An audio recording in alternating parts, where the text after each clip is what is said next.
就会像这种情况，点火后又很快的熄火掉。首先，我们找一个火花塞套筒扳手，将火花塞拆下来。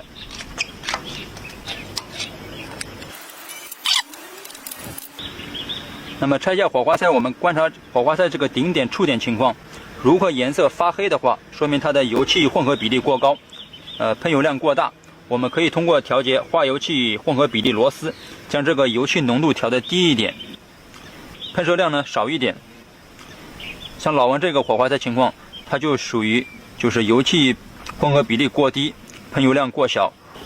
我们可以调节化油器底部这个螺丝，顺时针旋转一下，旋转一点，然后发动起摩托车，根据你的声音来判断它的油气混合比例这个大小。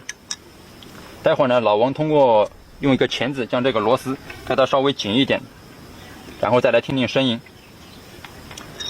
这个呢就是汽油式的放油螺丝，这个是怠速调节螺丝。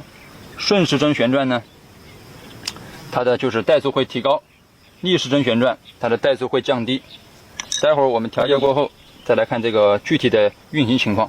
我们把这个火花塞螺丝先给它装上。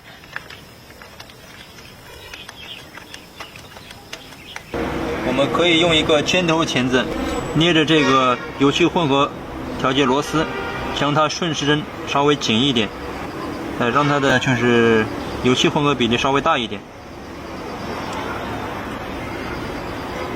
下面我们发动起来，听听声音。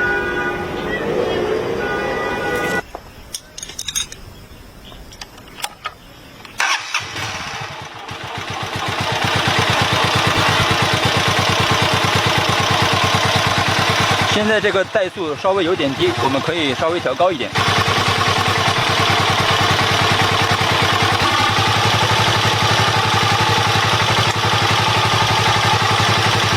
调节过后，这个发动机就运行得很平稳，很顺利。